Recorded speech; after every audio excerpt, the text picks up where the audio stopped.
우리가 조금 전에 불렀던 찬송가 Amazing Grace, 우리가 가진 찬송가로는 나 같은 죄인 살리신이라고 하는 곡을 작사하신 분이 영국의 존 뉴턴이라고 하는 아주 유명한 목사님이십니다. 이분이 남긴 이야기 가운데 전 세계에 회자되어지는 아주 재미있는 이야기가 하나 있어요. 이분이 이런 이야기를 하셨습니다. 내가 천국에 가면 세 가지 사실 때문에 놀라게 되어질 것이다. 첫째는 나 같은 사람이 천국에 있다는 사실 때문에 놀랄 것이고, 둘째는 내가 천국에 가서 꼭 볼 수 있으리라고 생각했던 사람들이 천국에 없는 것을 보고 놀라게 되어질 것이고, 마지막 세 번째는 내가 천국에서 볼 것으로 기대조차 하지 않았던 사람들이 천국에 있는 것을 보고 놀라게 되어질 것이다. 그렇게 이야기를 하셨습니다. 저는 이 모습이 천국에서뿐만이 아니라 이 땅에서도 얼마든지 발견되어질 수 있다라고 생각을 합니다. 예를 들어서 이 땅에서 가장 신앙이 좋을 것으로 기대되어지는 대표적인 사람이 있다면 그 사람이 누구일까요? 아마도 목사, 장로, 이런 사람들이 아니겠습니까? 그런데 우리가 교회사를 보면 핍박하고 환난의 시기에 어떤 목사님들과 어떤 장로님들은 순교를 하신 분들도 있어요. 그런데 또 어떤 목사님과 어떤 장로님들은 예수를 부인하고 떠나간 사람들도 적지 않게 있습니다.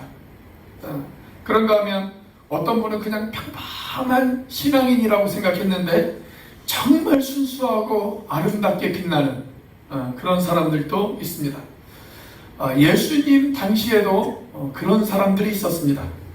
예수님 당시에 예수님을 향해서 가장 믿음이 좋아야 할 대표적인 사람이 있다면 그 사람이 누구일까요? 아마 예수님의 제자들일 것입니다. 이들은 예수님을 가장 가까이에서 모셨고, 그리고 또 예수님의 모든 사역을 그들의 눈으로 지켜보았고, 그리고 예수님의 모든 말씀을 그들의 귀로 들었던 사람이었기 때문에 그렇습니다. 그런데 우리가 복음서를 읽다 보면 예수님께서는 종종 제자들에게 이런 이야기를 하십니다. 어찌하여 너희들은 믿음이 없느냐? 이 믿음이 적은 자들아. 그런 이야기를 하시면서 제자들을 책망하시고 나무라시는 그런 장면들이 복음서에 적지 않게 등장을 하죠. 자, 그런가 하면 아주 의외의 사람이 큰 믿음, 좋은 믿음을 가졌다고 예수님에게 칭찬을 듣는 그런 사람들이 등장하기도 합니다. 오늘 본문 가운데 등장하는 여인도 바로 그런 여인이었습니다. 자, 오늘 본문의 이야기는 마태복음에도 등장을 합니다. 그런데 마태복음 15장 28절을 보시면 예수님께서 이 여인을 향해서 이렇게 이야기를 하세요.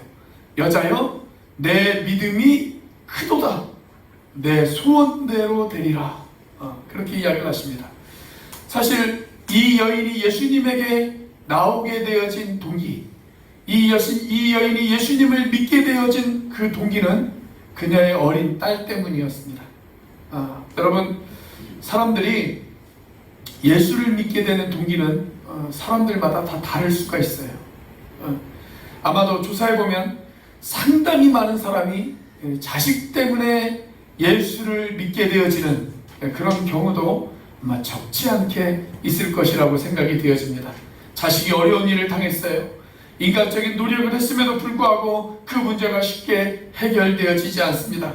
그 자식에 대한 안타까운 심정, 그 고통받고 신음하는 자식의 문제를 끌어안고 부모가 예수님 앞에 찾아나옵니다. 주님, 제발 제 아들 좀 살려주세요. 하나님, 제 딸 좀 도와주세요. 이런 안타까운 심정으로 예수님을 찾게 되어지는 그런 경우의 사람들도 아마 적지 않게 많이 있을 것이라고 생각이 되었습니다. 자, 오늘 이 여인도 마찬가지였습니다. 자식에 대한 안타까운 마음을 가지고 예수님 앞에 나왔습니다. 그리고 예수님에게 도움을 구했습니다. 그리고 그 결과 예수님이 이 여인을 향해서 그녀는 큰 믿음의 소유자라고, 그리고 존귀한 믿음의 소유자라고 예수님께서 그녀를 칭찬해 주셨습니다. 자, 예수님께서 이 여인을 칭찬하셨던 이유는 이 여인이 했던 고백 때문이었죠. 자, 이 여인이 뭐라고 고백합니까? 오늘 본문의 28절입니다. 같이 한번 읽어보겠습니다. 시작. 여자가 대답하여 이르되 주여 올소이다마는 상 아래 개들도 아이들이 먹던 부스러기를 먹나이다. 주님, 저는 부스러기라도 좋아요. 그 부스러기 은혜라도 저에게 주세요. 우리 그 한국말 가운데 너무 절박한 상황과 또 긴급한 상황이 되어졌을 때 우리가 그런 말을 하잖아요. 지푸라기라도 잡고 싶은 심정이다. 그런 말을 하지 않습니까? 오늘 본문의 이 여인은 정말 지푸라기라도 붙잡고 싶은 심정으로 예수님 앞에 나와서 그 예수님에게 부스러기 은혜를 구했다. 그런 여인이다 라고 그렇게 이야기할 수가 있습니다. 사랑하는 여러분, 오늘 우리를 둘러싸고 있는 이 답답한 환경들, 이 답답한 현실 속에서 우리가 이 여인에게 본받아야 할 믿음은 과연 어떤 믿음일까요? 자, 이 여인이 가졌던 믿음, 그 큰 믿음, 그 믿음은 도대체 어떤 믿음일까요? 첫째, 불리한 환경을 극복한 믿음이다 라고 이야기할 수가 있습니다.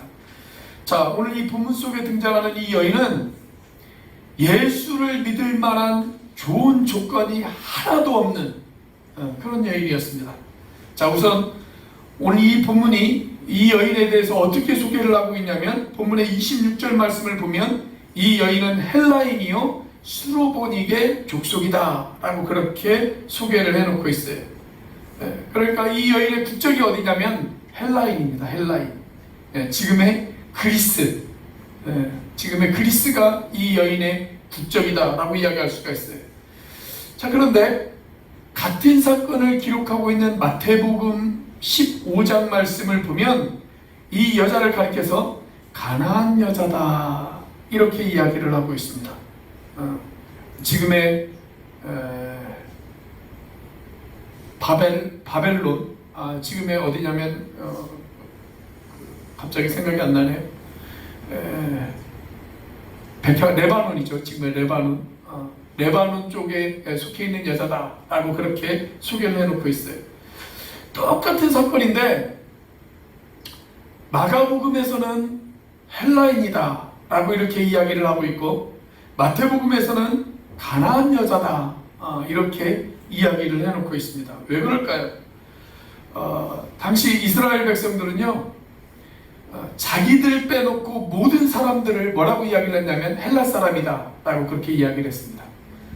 왜냐하면 그 당시 세계 문화는 말 그대로 헬라가 지배하는 문화였습니다. 우리가 교과서에서는 헬레니즘 문화 그렇게 이야기를 들었죠. 헬라가 전 세계를 지배하는 그 당시 그 지역의 모든 일대를 다 지배하는 그런 사회였습니다. 그래서 모든 나라들이 다 헬라 문화의 영향을 받았어요. 이스라엘 사람들도 헬라 문화의 영향을 안 받은 것은 아니지만 그래도 독특한 자기 문화를 지키려고 나름 애를 썼습니다. 그래서 자기들을 빼놓고 다른 나라 사람들을 다 통칭적으로 뭐라고 이야기를 했냐면 헬라 사람이다 이렇게 이야기를 했어요. 자, 이 사건이 발생한 지역이 어디냐면 두로라고 하는 지역입니다. 이 두로가 어디냐면 이스라엘에서 그 지중해 해안선을 따라 북쪽으로 조금 올라가면 얼마 올라가지 않아서 이 두로라고 하는 곳이 있습니다. 지금은 레바논에 속해 있는 그런 지역인데요. 두로와 시돈이 같이 있어요. 같이 나란히 붙어있는 그런 도시입니다. 일종의 쌍둥이 도시다라고 그렇게 이야기할 수 있는 곳입니다. 이스라엘에서 아주 가까운 국경을 거의 접하고 있는 그런 도시다라고 이야기할 수가 있어요. 자, 그런데 문제는 뭐냐면 이곳 사람들과 이스라엘 사람들이 사이가 좋지 않아요. 사이가 좋지 않습니다. 유대인들은 이 지역의 사람들을 매우 싫어했습니다. 그곳은 철저한 이방인의 땅이었고 그리고 어둠의 땅이다 라고 그렇게 생각을 했습니다. 그래서 이 지역의 사람들을 그들이 가지고 있는 최고의 모욕적인 언어로 표현을 했습니다. 그 언어가 바로 개입니다. 개. 우리도 마찬가지죠. 우리도 마음에 안 드는 사람들을 가리켜서 뭐라고 이야기합니까? 이 강아지 같은 분. 그렇게 이야기를 하잖아요. 이스라엘 사람들도 마찬가지였어요. 자기가 아주 마음에 안 드는 이 지역의 사람들을 가장 최고의 모욕적인 언어로 표현했는데 그게 바로 개였습니다. 개. 자, 그런데 문제는 예수님께서 이 지역을 가셨다는 것입니다. 이 지역을 가셨어요. 예수님께서 왜 이 두로 지방을 가셨을까? 자, 우리가 7장 1절에서 23절까지 말씀을 쭉 살펴보면, 우리가 지난 시간에 살펴보았죠. 7장 1절부터 23절까지를 보면 예수님께서 팔레스타인 땅에서 바리새인들과 논쟁을 벌입니다. 안식일 문제로 인해서 논쟁을 벌였어요. 자, 그래서 바리새인들이 예수님을 뭐라고 비난을 했냐면 율법을 파괴하는 자다 라고 그렇게 비난을 했습니다. 자, 그들에게 핍박을 받으신 예수님께서 아마 잠시라도 휴식이 필요했던 것 같습니다. 그래서 잠시 국경을 넘어서 이 두로 지방으로 가셨어요. 쉬기 위한 목적으로 가셨기 때문에 예수님께서 그곳에 머무는 것을 사람들에게 알리지 않으셨습니다. 그래서 24절 말씀을 보면 아무도 모르게 하시려 했다 라고 그렇게 기록이 되어 있잖아요. 그런데 숨길 수가 없었어요. 예수님께서 그곳에 계신 것이 알려졌고 그 소식을 듣고 한 여인이 찾아왔습니다. 그런데 뜻밖의 그녀는 예수님을 믿었고 예수님을 신뢰하는 아주 아름다운 믿음의 사람이었다 라고 성경은 그렇게 소개를 해놓고 있습니다. 여러분, 이것이 대단한 일 아닙니까? 그것은 이방 땅입니다. 신앙적인 배경이 전혀 없는 땅입니다.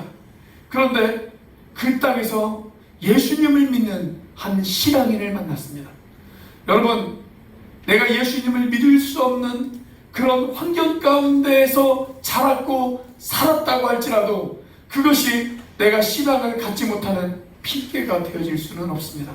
저는 예수 믿는 집안에서 태어나지 못했습니다. 저희 어머니는, 저희 아버지는 저에게 신앙을 유산으로 물려주지 않은 그런 부모님입니다. 여러분, 이것이 오늘 내가 신앙생활을 게을리하는 핑계가 되어질 수 없다라는 것입니다. 자, 이 여자가 가지고 있었던 또 하나의 불리한 조건이 있었는데 그것은 뭐냐면 남자가 아니라 여자였다라고 하는 것입니다. 왜냐하면 그 당시 여자들은 이류 사람으로 그렇게 취급을 했어요. 남자가 인류이고 여자는 이류 인간이다 이렇게 취급을 했습니다.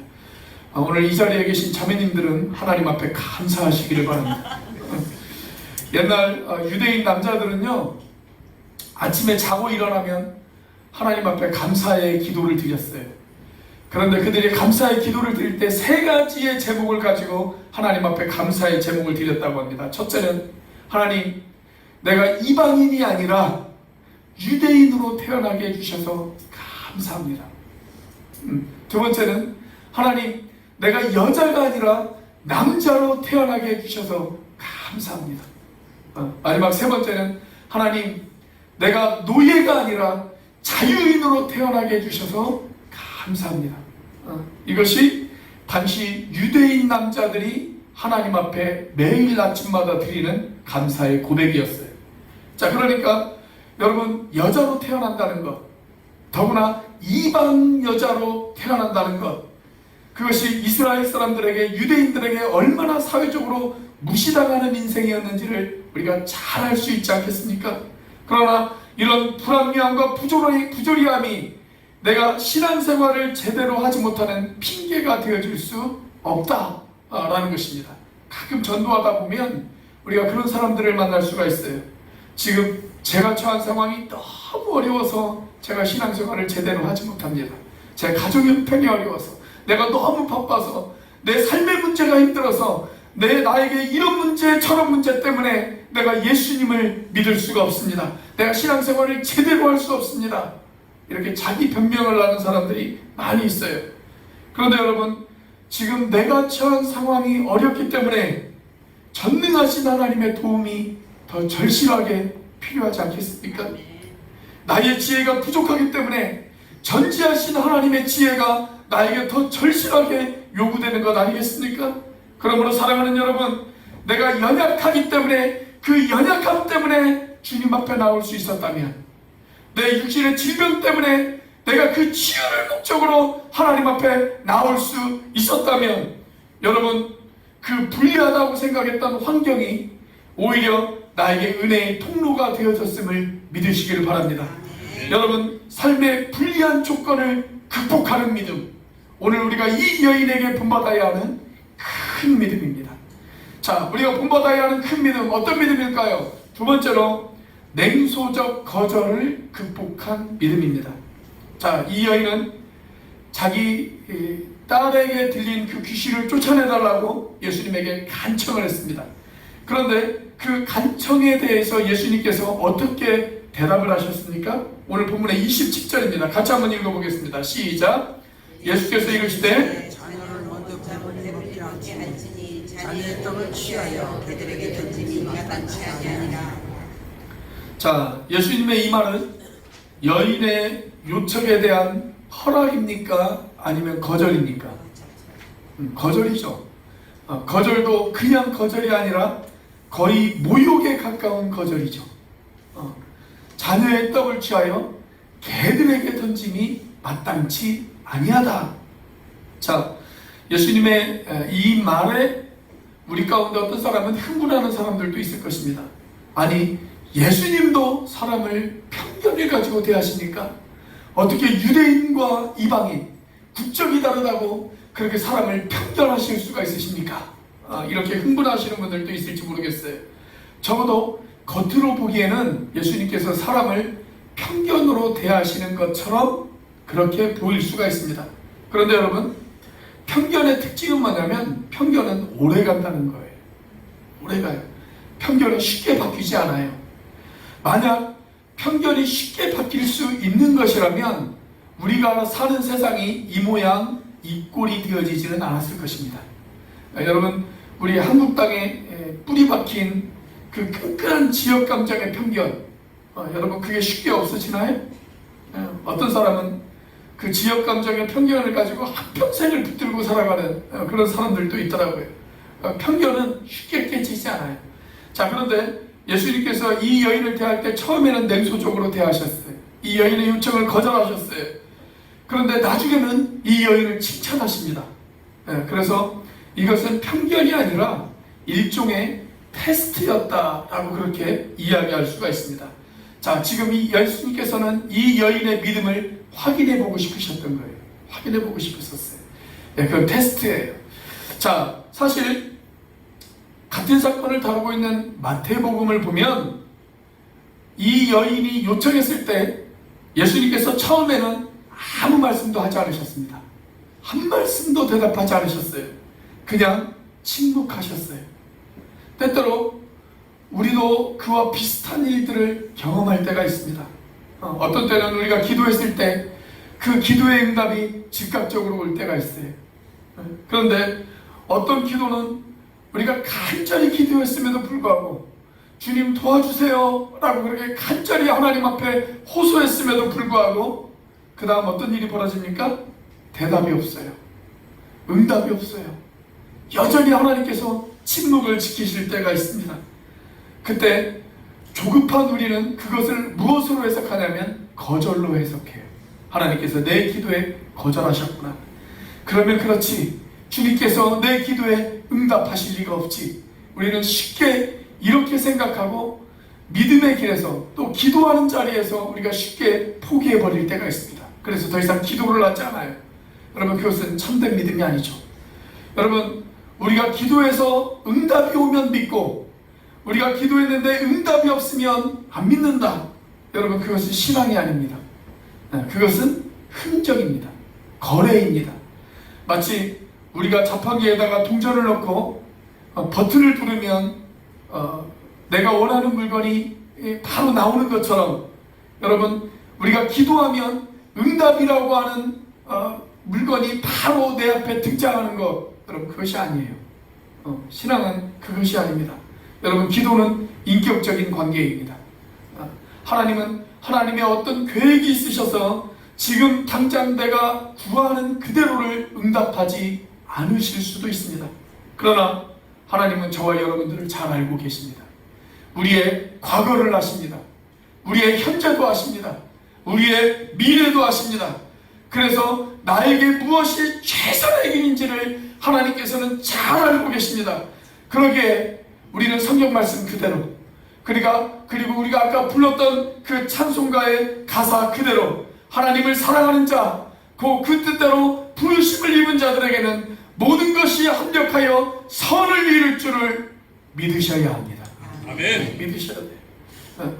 여러분, 이 전능하신 하나님을 우리가 믿는다면 지금 당장 응답이 없다 하더라도 계속 믿고 계속 구하시는 저와 여러분들이 되시기를 주님의 이름으로 축원합니다.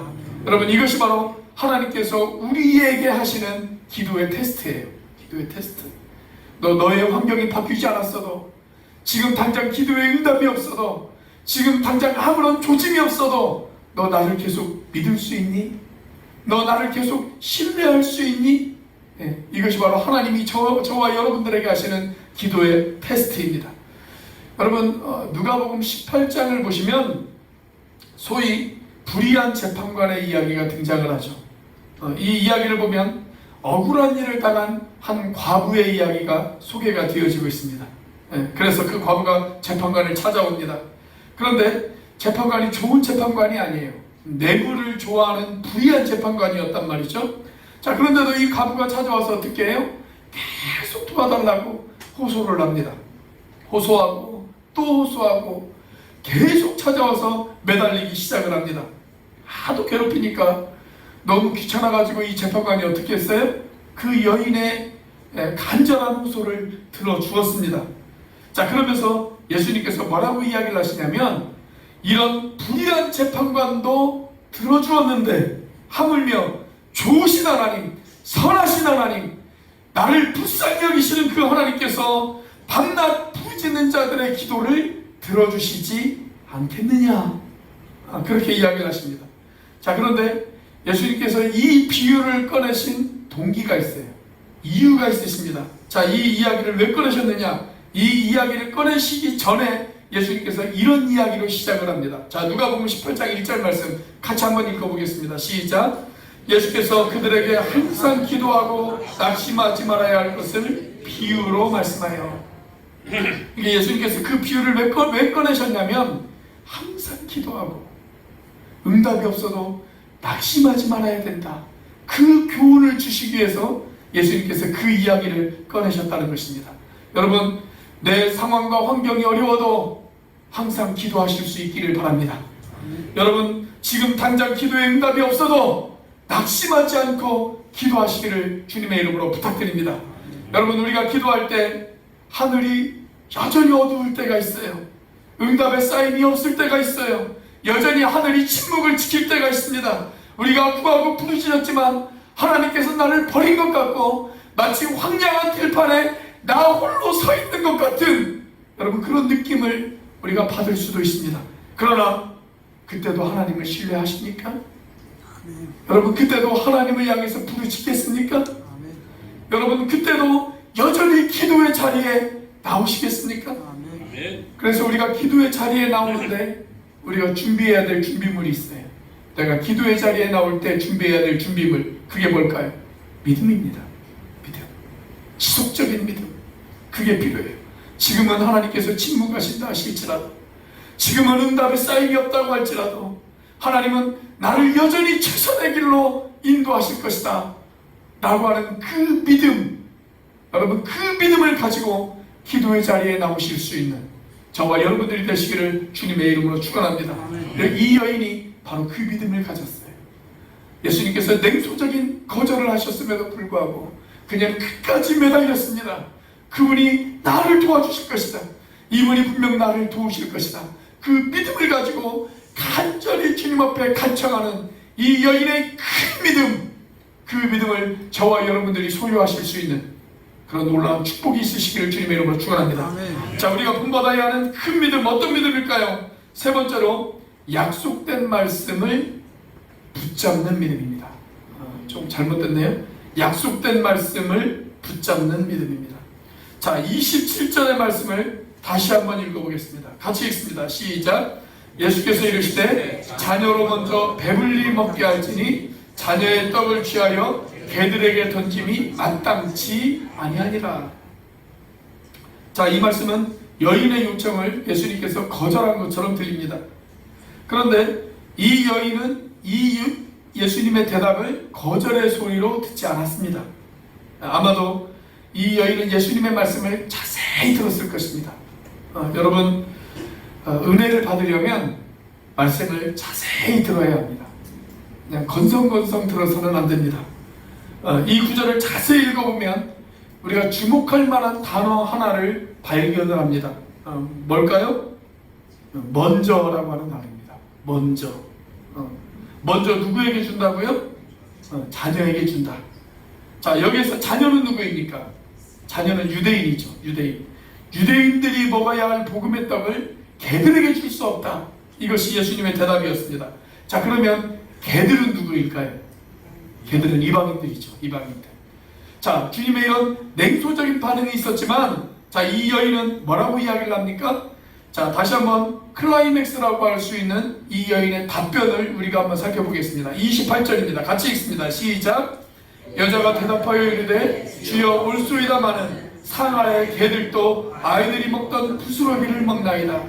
자, 이 여인의 답변을 보고 어떤 사람은 이렇게 이야기하시는 분들이 계실지 모르겠어요. 야, 자존심도 없냐? 자존심도. 그런데 여러분, 은혜 받으려면 자존심도 버릴 수 있어야 돼요. 여러분, 이 자존심 때문에 은혜 받지 못하는 사람들이 얼마나 많이 있는지 몰라요. 저는 이 여인의 자세가 참 중요하다라고 그렇게 생각이 되어집니다. 은혜에 매달리는 믿음, 은혜 받기 위해서 매달리는 믿음, 자존심도 버리고 하나님 앞에 매달리는 믿음. 여러분, 이 마음이 저는 참 중요하다고 생각해요. 그래요, 주님, 자녀들이 먼저 떡을 먹는 것 저도 알아요. 저도 그거 반대하지 않아요. 그래도 자녀들이 먹다 남은 부스러기가 있다면 그 부스러기를 개들에게 던져주지 않습니까? 저에게 그 부스러기 은혜라도 던져주세요. 주님, 그거라도 주세요. 저는 그것만이라도 만족해요. 이것이 이 여인의 반응 아닙니까? 자, 28절을 잘 살펴보시면 이 여인이 예수님을 향해서 뭐라고 고백을 합니까? 주여, 이렇게 고백하죠. 주여. 이 주여라고 하는 말은 그냥 상대방을 높이는 존칭이 아니에요. 이것은 내 삶의 주인, 내 인생을 송두리째 바꿀 수 있는 나의 구세주, 이런 표현입니다. 한 유명한 석사학자는 이런 이야기를 했어요. 마가복음 전체를 통해서 예수 그리스도를 만나자마자 주여라고 고백한 사람은 이 여자밖에 없다. 이렇게 이야기를 했습니다. 아마도 이 여인은 예수님을 만나기 전부터 예수님이 어떤 분이라는 사실을 잘 알고 있었을 것입니다. 그 증거로 같은 사건을 다루고 있는 마태복음을 보면 이 여인이 예수님을 향해서 이렇게 고백을 해요. 주 다윗의 자손이여. 이렇게 이야기를 합니다. 다윗의 자손이여. 이거 매우 중요한 표현이죠. 구약의 예언에 의하면 메시아는 누구를 통해서 오게끔 되어 있습니까? 다윗의 자손을 통해서만 오게끔 되어 있습니다. 그러니까 이 여인은 예수님을 지금 누구로 고백하고 있는 거예요? 메시아로 고백하고 있는 거예요. 메시아로. 예수가 그리스도이시다. 예수가 메시아이시다. 이 믿음이 있었어요. 그녀는 이방인이었지만 약속된 말씀을 알았고 약속된 말씀을 믿었습니다. 자, 그런데 우리가 이사야서 60장, 61장, 62장을 살펴보면 메시아로 오시는 그분은 가난한 자들에게 복음을 전하시고 또 마음이 상한 자들을 싸매주시고 열방의 모든 사람들에게 구원자로 오실 분이다. 이렇게 묘사를 해놓고 있어요. 그러니까 메시아는 유대인들만을 위해서 오시는 분이 아니라 결국 모든 인류를 위해서 오시는 분이시다. 이방인들까지 포함한 모든 인류를 위해서 오시는 분이시다. 이렇게 묘사를 해놓고 있습니다. 이 여인은 바로 그 약속의 말씀을 믿었던 거예요. 먼저 자녀에게 주는 것, 저 반대하지 않아요. 먼저 자녀에게 주셔야죠. 그런데 그 다음에는 부스러기 은혜라도 개들에게 줄 수 있는 것 아니겠습니까? 이 여인이 지금 그것을 이야기하고 있는 겁니다. 여러분, 교회에서 은혜 받는 사람들의 특징을 보면 약속된 말씀을 붙잡아요. 말씀을 붙잡습니다. 그래서 저는 말씀과 나의 거리가 하나님과 나의 거리다 라고 그렇게 생각을 합니다. 말씀을 가까이 하는 사람은 하나님과의 거리도 가깝습니다. 그런데 말씀을 멀리 하는 사람들은 하나님과의 거리도 멉니다. 여러분, 오늘 여러분들은 얼마나 하나님의 말씀이 여러분들의 가슴 속에 가까이 다가오고 계십니까? 얼마나 이 말씀을 자주 묵상하고 계십니까? 말씀을 대할 때마다 나의 마음에 감동이 있고 감격이 있으십니까? 이 말씀을 가까이 접하고 계십니까? 오늘 이 여인은 이 약속의 말씀을 붙잡았어요. 그 말씀을 붙들고 주님 앞에 매달리기 시작합니다. 성경의 약속처럼 하나님의 구원이 첫째는 유대인에게 가야 합니다. 그리고 그 다음은 저와 같은 이방인에게 주어져야 되잖아요. 주여 옳습니다. 그러나 상 아래에 있는 개들도 주인의 상에서 떨어지는 그 부스러기를 먹지 않습니까? 저에게 그 부스러기라도 주세요. 이렇게 매달리는 이 여인의 믿음을 한번 보세요. 그 믿음을 보시고 예수님께서는 그녀를 칭찬하셨습니다. 그녀는 믿음의 테스트에 합격한 것입니다. 그 결과 이 여인은 부스러기 은혜를 구했지만 주님께서는 부스러기 은혜가 아니라 큰 은혜를 베푸셨습니다. 그녀의 딸이 고침을 받았습니다. 귀신에게서 자유함을 얻었습니다. 그녀의 가정에 평강이 찾아왔습니다. 사랑하는 성도 여러분, 오늘도 말씀을 붙들고 기도하시는 저와 여러분들이 되시기를 주의 이름으로 축원합니다. 우리가 말씀을 붙들고 기도하는 자마다 하나님의 은혜를 받을 것입니다. 우리도 낙심하지 않고 우리도 포기하지 않고 하나님 앞에 말씀을 붙들고 기도하면 이런 은혜를 하나님께서 우리에게 주실 것입니다. 우리의 한숨을 주를 향한 노래로 바꿔 주실 것입니다. 우리의 눈물을 거두어 주실 것입니다. 하나님을 계속 신뢰하실 수 있는 저와 여러분들이 되시기를 바랍니다. 그래서 그 하나님을 신뢰하고 하나님 앞에 엎드려 기도하실 수 있는 저와 여러분들이 되시기를 바랍니다. 그러면 주님의 은혜가 우리에게 임할 것입니다. 이 약속의 말씀을 붙들고 주님, 저에게 부스러기 은혜라도 주세요라고 그렇게 기도하실 수 있는 저와 여러분들이 되시기를 주님의 이름으로 축원합니다. 아멘. 기도하시겠습니다.